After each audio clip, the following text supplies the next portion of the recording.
Well, hello, Maastricht. How do we live peacefully with 9 billion people?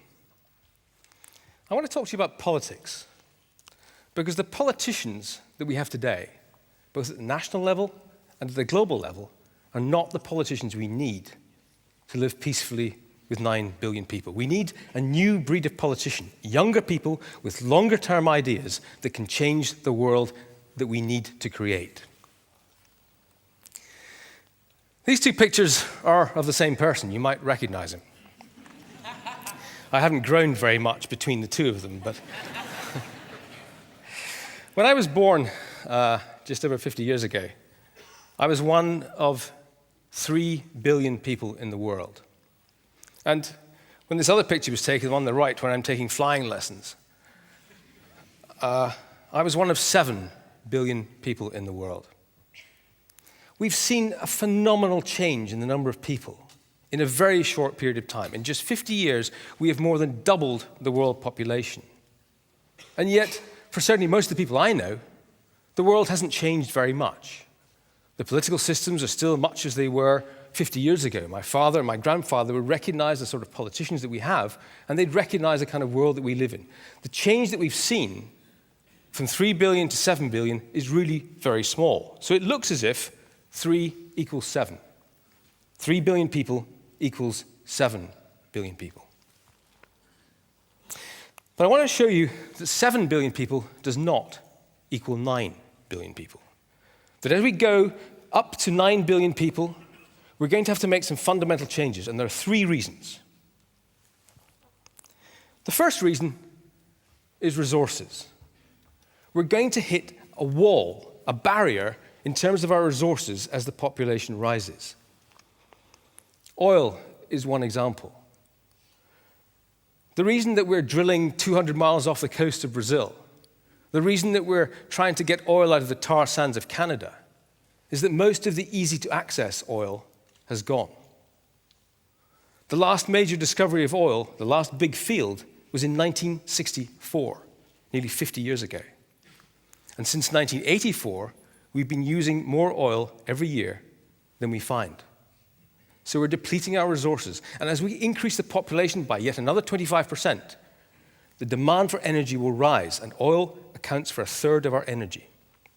Now, it's not that we have a fundamental energy problem, but that oil is essential for motor vehicles, for aircraft, for ships, and until we find a replacement, we're going to see the price of oil continue to rise, and that will affect the poor. We also have a problem with food. It's not so much that we can't grow enough, it's that we are not very good at the logistics. We grow food in India and Africa and we can't get it to the stores. The logistics are very poor. But the other fundamental problem with food is water. There's a fixed amount of water that we can drink on the planet. And when you divide it by 7 billion people, there's already too little. And when you increase that to 9 billion, there will be even less. We also have a problem with several other of the world's resources, with gold, with silver, with copper, with zinc. We're going to hit barriers with all of these metals within the next few decades, and those will bring us problems. They will make life harder for the poor. So the first reason we have to change the way we run the world is resources. The second reason is climate change. Over the years to come, we're going to see a lot more strange weather patterns. We're going to see more droughts, more floods, more uneven harvests. We're going to see sea levels rise and people having to move away from where they want to live to places where they don't want to go and will not be welcome. And that's going to raise tensions. We're also going to see an increase of insects and bugs that are going to affect harvests as well. Now, both those things, the problems with resources and the problems with climate change, will have this effect. Unless we respond to these changes, it will bring people out onto the streets. We're talking about serious issues here, about the chance of people surviving, about life and death. And people get angry when they can't live or can't eat. There's one other factor I want to talk about, and it's called the Gini coefficient. This is a term in economics, and it measures the gap between rich and poor. It measures the equality level in society. And put very simply, when the Gini coefficient is 0, it means that everybody has the same level of wealth, that everybody is equal. And when the Gini coefficient is 100, It means that one person has all the money and all the wealth, and everybody else has nothing. Now, to put that in some sort of perspective, in Europe, the Gini coefficient in most countries is in the upper 20s. It's between 25 and 30. In sub-Saharan Africa, it often goes beyond 60. But the reason it's important is that as the number rises, as the Gini coefficient gets higher, as it gets towards 50, the alarm bells start ringing. The gap between rich and poor is too big, and you get people coming out onto the streets. It's an alarm bell for social discontent. And the genie is out of the bottle. You can see here on the far left-hand side of the screen, this is China in 1976 at the end of the Cultural Revolution. And since then, over the last 30 years, China's Gini coefficient has moved from less than 20 across to nearly 50. It's reaching the alarm bell stage. And we've seen the same in Britain and in America. America has always had a much higher level of inequality than most other countries. But America's Gini coefficient has also jumped across to the right-hand side into the danger zone, and Britain's is close behind. In the middle, by the way, in Canada, in the European Union, and in Japan, the Gini coefficient actually hasn't changed very much. The inequality level has not risen very much in the last 25 years. But at the top right, you can see countries like Mexico and Argentina and Brazil and Hong Kong and Singapore, where the alarm bells are ringing loud.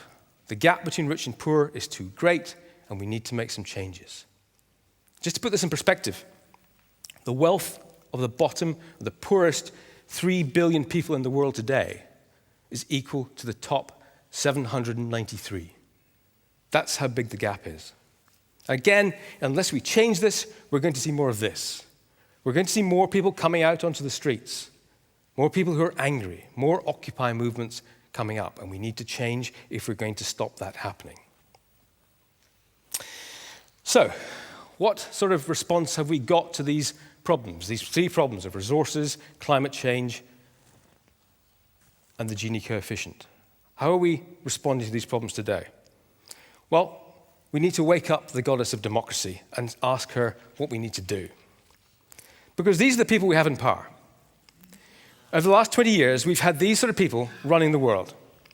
And when I put together these photographs, I thought, my goodness, they all look as if they're laughing. They're all smiling, and there's Kevin Rudd in the middle, the Prime Minister of Australia. He looks like he's trying to suppress a giggle. And I thought to myself, well, what's so funny? And I think the answer is this. You know, we voted for these people.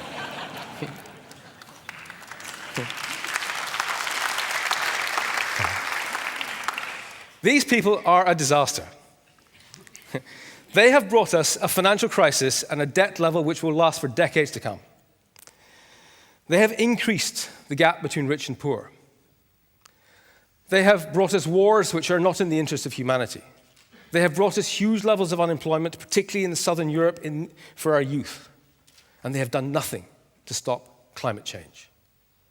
We need some new leaders. We need some people with new ideas and some younger people who can look further into the future, who can make decisions in the interests of all humanity. Now, where do we find these ideas? That's really the difficult problem at this point. How do you find people with different ideas? There are places.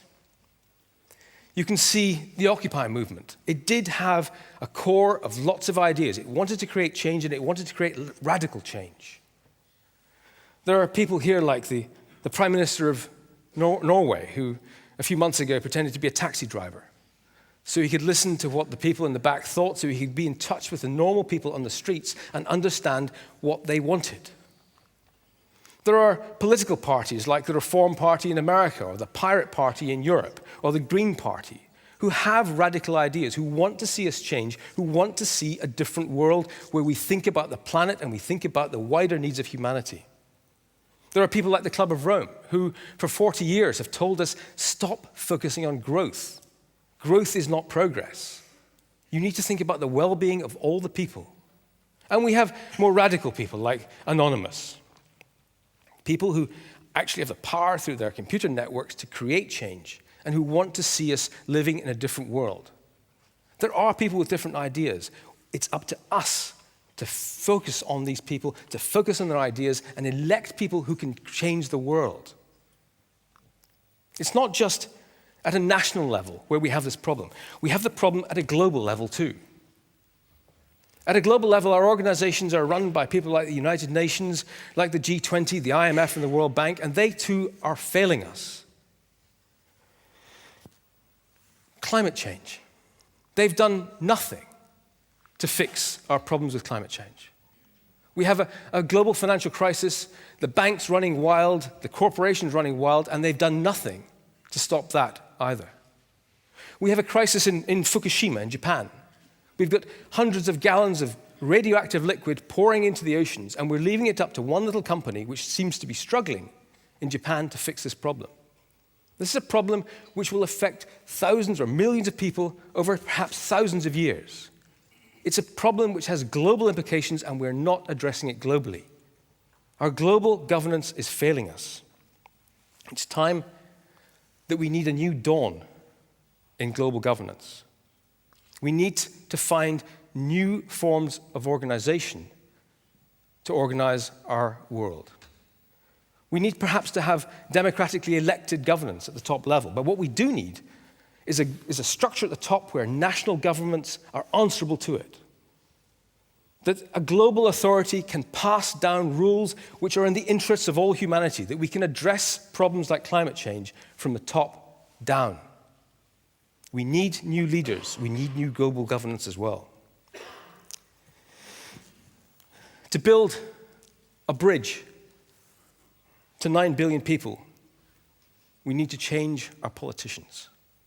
We need to change them at the national level, and we need to change them at the global level. Now, how do we do that? Well, the answer is in your hands. If you live in a democracy, you vote the people into power. You can change the world. Thank you very much.